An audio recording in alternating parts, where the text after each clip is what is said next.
ಉತ್ತರ ಕರ್ನಾಟಕ ಭಾಗದ 4 ಜಿಲ್ಲೆ 11 ತಾಲೂಕುಗಳ ಜೀವನಾಡಿ ಆಗಿರ್ತಕ್ಕಂಥ ಮಹದಾಯಿ ವಿಚಾರ ದಿನೇ ದಿನೇ ರಾಜಕೀಯ ಕೆಸರು ಎರಚಾಟಕ್ಕೆ ಮತ್ತಷ್ಟು ತಾರಕಕ್ಕೇರ್ತಾ ಇದೆ. ಇನ್ನು ಈ ಬಗ್ಗೆ ಮಾತನಾಡಲಿಕ್ಕೆ ವಿಪಕ್ಷ ಉಪನಾಯಕರಾಗಿರ್ತಕ್ಕಂಥ ಅರವಿಂದ್ ಬೆಲ್ಲದವರು ನಮ್ಮ ಜೊತೆಗೆ ಅವರ ಮಾತಾಡ್ತೀನಿ. ಸರ್, ಈಗ ಮಹದಾಯಿ ವಿಚಾರವನ್ನು, ಈ ಜ್ವಲಂತ ಸಮಸ್ಯೆಯನ್ನು ನಿವಾರಣೆ ಮಾಡುವಂಥ ನಿಟ್ಟಿನಲ್ಲಿ ಕೇವಲ ರಾಜಕೀಯ ಕೆಸರಾಚಾಟಕ್ಕೆ ಮಾತ್ರ ಇದು ಸೀಮಿತ ಆಗ್ತಾ ಇದೆಯಾ? ನೋಡ್ರಿ, ಮಹದಾಯಿ ವಿಷಯದಲ್ಲಿ ಏನೇನು ಉತ್ತಮ ಬೆಳವಣಿಗೆಗಳಾಗಿದ್ದಾವೋ ಅವೆಲ್ಲ ಆಗಿದ್ದು ಭಾರತೀಯ ಜನತಾ ಪಕ್ಷದ ಟೈಮ್ದಲ್ಲೇ. ಇವತ್ತು ಭಾರತೀಯ ಜನತಾ ಪಕ್ಷ ಸರ್ಕಾರ ನಮ್ಮ ರಾಜ್ಯದಲ್ಲಿ ಇಲ್ಲ. ಇವತ್ತು ಕಾಂಗ್ರೆಸ್ ಸರ್ಕಾರ ಐತಿ. ಈಗ ಅದು ಕೊನೆಯ ಹಂತಕ್ಕೆ ಅದು ಯೋಜನೆ ಹೋಗಿ ಮುಟ್ಟೈತಿ. ಏನಪ್ಪ ಅಂತಂದ್ರೆ, ಗೋವಾದ ಇದು 3.76 TMC ನೀರು ನಾವು ಉಪಯೋಗ ಮಾಡ್ಕೋಬೋದು ಅಂಥೇಳಿ ನ್ಯಾಯಾಧೀಕರಣ ನಮಗೊಂದು ಆರ್ಡರ್ ಕೊಡ್ತು. ಅದರಲ್ಲಿ ಅವ್ರು ಏನು ಕಂಡೀಷನ್ ಇಟ್ಟರು ಅಂತಂದರೆ, ಈ ನೀರನ್ನು ನೀವು ಉಪಯೋಗ ಮಾಡ್ಕೊಳ್ಳೋಕ್ಕಿಂತ ಮೊದಲು ಎನ್ವೈರ್ಮೆಂಟಲ್, ಫಾರೆಸ್ಟ್ ಮತ್ತು ವೈಲ್ಡ್ ಲೈಫ್ ಕ್ಲಿಯರೆನ್ಸ್ ತೆಗೆದುಕೊಳ್ರಿ ಅಂತ. ಈಗ ಎನ್ವೈರ್ಮೆಂಟಲ್ ಕ್ಲಿಯರೆನ್ಸು, ಫಾರೆಸ್ಟ್ ಕ್ಲಿಯರೆನ್ಸು ನಮ್ಮ ರಾಜ್ಯ ಸರ್ಕಾರ ಕೊಟ್ಬಿಟ್ಟೈತೆ. ಫಾರೆಸ್ಟ್ ಕ್ಲಿಯರೆನ್ಸ್ ಅವಶ್ಯಕತೆ ಇಲ್ಲ, ಯಾಕಂದರೆ ಇದು ಪ್ರಾಜೆಕ್ಟ್ ಕೇವಲ 54 ಹೆಕ್ಟರ್ದೆಲ್ಲ ಐತೆ, 52 ಹೆಕ್ಟರ್ದೆಲ್ಲ ಐತೆ ಅಂಥೇಳಿ ಫಾರೆಸ್ಟ್ ಕ್ಲಿಯರೆನ್ಸ್ ಅವಶ್ಯಕತೆ ಇಲ್ಲ ಅಂತ ಅದು. ಅದೇ ರೀತಿ ಎನ್ವೈರ್ಮೆಂಟಲ್ ಕ್ಲಿಯರೆನ್ಸ್ ಕೂಡ ಸಿಕ್ಕೈತೆ. ಇವತ್ತು ವೈಲ್ಡ್ ಲೈಫದ್ದು ಐತಲ್ಲ, ಗೋವಾ ಗೌರ್ಮೆಂಟದ ವೈಲ್ಡ್ ಲೈಫ್ ವಾರ್ಡನ್ ಒಂದು ಆರ್ಡರ್ ಇಶ್ಯೂ ಮಾಡಿದ್ದಾರೆ. ಇಲ್ಲ, ಇದು ಪ್ರಾಜೆಕ್ಟ್ ಆಗಬಾರ್ದು, ಯಾಕಂದರೆ ಇಲ್ಲಿ ಟೈಗರ್ ರಿಸರ್ವ್ ಬರ್ತೈತೆ ಅಂಥೇಳಿ.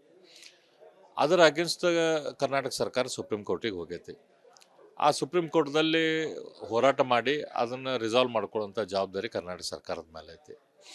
ಶ್ರೀಮಾನ್ H.K. ಪಾಟೀಲರ ಹಿಂದೆ ವ್ಯಥೆ ಮೆತೆ ಅಂಥದ್ದು ಏನೇನೋ ಒಂದು ಪುಸ್ತಕ ಬರೆದಿದ್ದರು. ಕೃಷ್ಣ ಕಣ್ಣೀರಿನ ಕತೆ ವ್ಯಥೆ ಅಂಥೇಳಿ. ಆ ಕೃಷ್ಣ ಕಣ್ಣೀರಿನ ಬಗ್ಗೆ ಇವತ್ತು ಇವ್ರು ಮಾತಾಡ್ತಾ ಇಲ್ಲ. ಆ ಸಂದರ್ಭದಲ್ಲಿ 10,000 ಕೋಟಿ ಕೊಡ್ತೇವೆ ಅಂತ ಹೇಳಿದರು. ಇವತ್ತಿಗೆ ಅದು 20,000 ಕೋಟಿ ಕೊಡಬೇಕು. ಅದನ್ನು ಪ್ರಾಜೆಕ್ಟ್ ಕಂಪ್ಲೀಟ್ ಮಾಡೋಕ್ಕೆ ಏನು ದುಡ್ಡು ಬೇಕು, ಅದಕ್ಕೇನು ಕಮಿಟ್ಮೆಂಟ್ ಬೇಕು, ಅದ್ರ ಬಗ್ಗೆ ಇವರೇನು ಮಾತಾಡ್ತಾ ಇಲ್ಲ. ಮೇಕೆದಾಟು ಯೋಜನೆ ಬಗ್ಗೆ ದೊಡ್ಡ ಹೋರಾಟನ, ಪಾದಯಾತ್ರೆಯನ್ನು ಮಾಡಿದರು DK ಶಿವಕುಮಾರ್ ಕಾಂಗ್ರೆಸ್ನವ್ರು ಕೂಡಿ. ಇವತ್ತು ಅಧಿಕಾರದಾಗ ಅದರ ಮೇಕೆದಾಟದ ಬಗ್ಗೆ ಏನೂ ಯೋಜನೆ ಮಾಡ್ತಾ ಇಲ್ಲ. ಈ ರೀತಿ ನಿಜವಾದ ಯೋಜನೆಗೆ ಕಮಿಟ್ಮೆಂಟ್, ಬದ್ಧತೆ ಇಲ್ಲದ ಇವತ್ತು ರಾಜಕಾರಣ ಮಾಡುವಂಥ ಕೆಲಸ ಸಿದ್ದರಾಮಯ್ಯನವರ ಆದಿಯಾಗಿ H.K. ಪಾಟೀಲರು, ನಮ್ಮ ಸಂತೋಷ್ ಲಾಡು ಇವರೆಲ್ಲ ಮಾಡ್ತಾ ಇದ್ದಾರೆ. ಹಾಗಾಗಿ ನಾನು ಇವ್ರಿಗೆ ಪ್ರಶ್ನೆ ಕೇಳ್ತಾ ಇದ್ದೇನೆ, ನಿಮ್ಗೆ ನಿಜವಾಗಿ ಬದ್ಧತೆ ಇದ್ದರೆ ಇದನ್ನು ರಿಸಾಲ್ವ್ ಮಾಡಿರಿ. ಶ್ರೀಮಾನ್ ಲಾಡವರ ಧಾರವಾಡ ಜಿಲ್ಲೆಗೆ ನಿಮ್ಮ ಕೊಡುಗೆ ಏನು? ಹುಬ್ಬಳ್ಳಿ ಧಾರವಾಡಕ್ಕೆ ಏನು ಹೊಸ ಯೋಜನೆ ತಂದಿರಿ? ಅದು ಹೋಲಿ, ನಮ್ದು 200 ಚಿಲ್ಲರ ಕೋಟಿ ಕಾರ್ಪೊರೇಷನಿಗೆ ಏನು ದುಡ್ಡು ಕೊಡಬೇಕಾಗೈತಿ ರಾಜ್ಯ ಸರ್ಕಾರ, ಏನು ಬಾಕಿ ಐತಿ ಅದನ್ನಾರು ಕೊಡಿಸುವಂಥ ಪ್ರಯತ್ನ ಮಾಡಿರಿ. ಸರಿ, ಒಂದು ಕಡೆ ಟೈಗರ್ ರಿಸರ್ವ್ದು ಪ್ರಶ್ನೆನೇ ಇಲ್ಲ. ಪರಿಸರ ಇಲಾಖೆ ಮತ್ತು ಅರಣ್ಯ ಇಲಾಖೆ ಕ್ಲಿಯರೆನ್ಸ್ ಕೊಡಿಸಿದ್ರೆ ನಾವು ನಾಳೆನೇ ಮಹದಾಯಿ ಕಾಮಗಾರಿ ಕೈಗೆತ್ಕೊಂತೀವಿ, ಚಾಲನೆ ಕೊಡ್ತೀವಿ ಅಂತ ಹೇಳ್ತಾರೆ. ಯಾಕೆ ಎರಡೂ ಪಕ್ಷಗಳು, ಒಂದು ಕಡೆ ಕಾಂಗ್ರೆಸ್ ಮತ್ತು BJP ಪಕ್ಷಗಳ ನಡುವೆ ಆಂತರಿಕ ಭಿನ್ನಾಭಿಪ್ರಾಯ, ಜೊತೆಗೆ ಈ ಮಹದಾಯಿ ವಿಚಾರವನ್ನು ನಿವಾರಣೆ ಮಾಡುವಂಥ ನಿಟ್ಟಿನಲ್ಲಿ ಇಚ್ಛಾಶಕ್ತಿ ಕೊರತೆ ಕಾಣ್ತಾ ಇದೆಯಾ? ಇದು ಕೇವಲ 52 ಹೆಕ್ಟರ್ದಲ್ಲಿ ಇರುವಂಥ ಇದಕ್ಕೆ ಬೇಕಾಗಿದ್ದು ಕೇವಲ 52 ಹೆಕ್ಟರ್, ಅದನ್ನು ಸುಮಾರು ಒಂದು 200 ಎಕರೆ ಮಾತ್ರ ಈ ಯೋಜನೆಗೆ.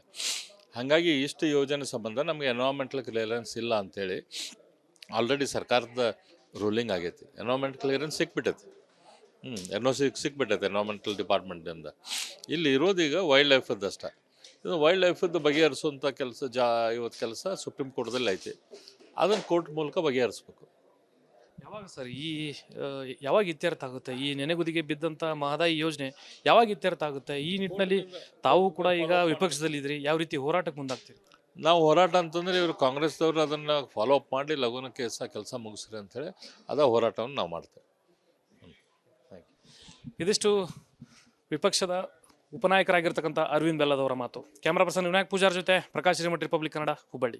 ಉತ್ತರ ಕರ್ನಾಟಕ ಭಾಗದ 4 ಜಿಲ್ಲೆ 11 ತಾಲೂಕುಗಳ ಜೀವನಾಡಿ ಆಗಿರ್ತಕ್ಕಂಥ ಮಹದಾಯಿ ವಿಚಾರ ದಿನೇ ದಿನೇ ರಾಜಕೀಯ ಕೆಸರು ಎರಚಾಟಕ್ಕೆ ಮತ್ತಷ್ಟು ತಾರಕಕ್ಕೇರ್ತಾ ಇದೆ. ಇನ್ನು ಈ ಬಗ್ಗೆ ಮಾತನಾಡಲಿಕ್ಕೆ ವಿಪಕ್ಷ ಉಪನಾಯಕರಾಗಿರ್ತಕ್ಕಂಥ ಅರವಿಂದ್ ಬೆಲ್ಲದವರು ನಮ್ಮ ಜೊತೆಗೆ ಅವರ ಮಾತಾಡ್ತೀನಿ. ಸರ್, ಈಗ ಮಹದಾಯಿ ವಿಚಾರವನ್ನು, ಈ ಜ್ವಲಂತ ಸಮಸ್ಯೆಯನ್ನು ನಿವಾರಣೆ ಮಾಡುವಂಥ ನಿಟ್ಟಿನಲ್ಲಿ ಕೇವಲ ರಾಜಕೀಯ ಕೆಸರಾಚಾಟಕ್ಕೆ ಮಾತ್ರ ಇದು ಸೀಮಿತ ಆಗ್ತಾ ಇದೆಯಾ? ನೋಡ್ರಿ, ಮಹದಾಯಿ ವಿಷಯದಲ್ಲಿ ಏನೇನು ಉತ್ತಮ ಬೆಳವಣಿಗೆಗಳಾಗಿದ್ದಾವೋ ಅವೆಲ್ಲ ಆಗಿದ್ದು ಭಾರತೀಯ ಜನತಾ ಪಕ್ಷದ ಟೈಮ್ದಲ್ಲೇ. ಇವತ್ತು ಭಾರತೀಯ ಜನತಾ ಪಕ್ಷ ಸರ್ಕಾರ ನಮ್ಮ ರಾಜ್ಯದಲ್ಲಿ ಇಲ್ಲ. ಇವತ್ತು ಕಾಂಗ್ರೆಸ್ ಸರ್ಕಾರ ಐತಿ. ಈಗ ಅದು ಕೊನೆಯ ಹಂತಕ್ಕೆ ಅದು ಯೋಜನೆ ಹೋಗಿ ಮುಟ್ಟೈತಿ.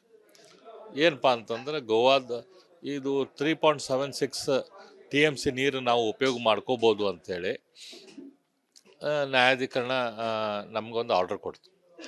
ಅದರಲ್ಲಿ ಅವ್ರು ಏನು ಕಂಡೀಷನ್ ಇಟ್ರು ಅಂತಂದರೆ ಈ ನೀರನ್ನು ನೀವು ಉಪಯೋಗ ಮಾಡ್ಕೊಳ್ಳೋಕ್ಕಿಂತ ಮೊದಲು ಎನ್ವಾಮೆಂಟಲ್, ಫಾರೆಸ್ಟ್ ಮತ್ತು ವೈಲ್ಡ್ ಲೈಫ್ ಕ್ಲಿಯರೆನ್ಸ್ ತೆಗೆದುಕೊಳ್ರಿ ಅಂತ. ಈಗ ಎನ್ವಾಮೆಂಟಲ್ ಕ್ಲಿಯರೆನ್ಸು, ಫಾರೆಸ್ಟ್ ಕ್ಲಿಯರೆನ್ಸು ನಮ್ಮ ರಾಜ್ಯ ಸರ್ಕಾರ ಕೊಟ್ಬಿಟ್ಟೈತೆ. ಫಾರೆಸ್ಟ್ ಕ್ಲಿಯರೆನ್ಸ್ ಅವಶ್ಯಕತೆ ಇಲ್ಲ, ಯಾಕಂದರೆ ಇದು ಪ್ರಾಜೆಕ್ಟ್ ಕೇವಲ 54 ಹೆಕ್ಟರ್ದೆಲ್ಲ ಐತೆ, 52 ಹೆಕ್ಟರ್ದೆಲ್ಲ ಐತೆ ಅಂಥೇಳಿ ಫಾರೆಸ್ಟ್ ಕ್ಲಿಯರೆನ್ಸ್ ಅವಶ್ಯಕತೆ ಇಲ್ಲ ಅಂತ ಅದು. ಅದೇ ರೀತಿ ಎನ್ವಾಮೆಂಟಲ್ ಕ್ಲಿಯರೆನ್ಸ್ ಕೂಡ ಸಿಕ್ಕೈತೆ. ಇವತ್ತು ವೈಲ್ಡ್ ಲೈಫದ್ದು ಐತಲ್ಲ, ಗೋವಾ ಗೌರ್ಮೆಂಟದ ವೈಲ್ಡ್ ಲೈಫ್ ವಾರ್ಡನ್ ಒಂದು ಆರ್ಡರ್ ಇಶ್ಯೂ ಮಾಡಿದ್ದಾರೆ, ಇಲ್ಲ ಇದು ಪ್ರಾಜೆಕ್ಟ್ ಆಗಬಾರ್ದು, ಯಾಕಂದರೆ ಇಲ್ಲಿ ಟೈಗರ್ ರಿಸರ್ವ್ ಬರ್ತೈತೆ ಅಂಥೇಳಿ. ಅದರ ಅಗೇನ್ಸ್ಟ್ ಕರ್ನಾಟಕ ಸರ್ಕಾರ ಸುಪ್ರೀಂ ಕೋರ್ಟಿಗೆ ಹೋಗೈತಿ. ಆ ಸುಪ್ರೀಂ ಕೋರ್ಟ್ದಲ್ಲಿ ಹೋರಾಟ ಮಾಡಿ ಅದನ್ನು ರಿಸಾಲ್ವ್ ಮಾಡ್ಕೊಳ್ಳೋಂಥ ಜವಾಬ್ದಾರಿ ಕರ್ನಾಟಕ ಸರ್ಕಾರದ ಮೇಲೆ ಐತಿ. ಶ್ರೀಮಾನ್ ಎಚ್ ಕೆ ಪಾಟೀಲರ ಹಿಂದೆ ವ್ಯಥೆ ಮೆತೆ ಅಂಥದ್ದು ಏನೇನೋ ಒಂದು ಪುಸ್ತಕ ಬರೆದಿದ್ದರು, ಕೃಷ್ಣ ಕಣ್ಣೀರಿನ ಕತೆ ವ್ಯಥೆ ಅಂಥೇಳಿ. ಆ ಕೃಷ್ಣ ಕಣ್ಣೀರಿನ ಬಗ್ಗೆ ಇವತ್ತು ಇವ್ರು ಮಾತಾಡ್ತಾ ಇಲ್ಲ. ಆ ಸಂದರ್ಭದಲ್ಲಿ 10,000 ಕೋಟಿ ಕೊಡ್ತೇವೆ ಅಂತ ಹೇಳಿದರು.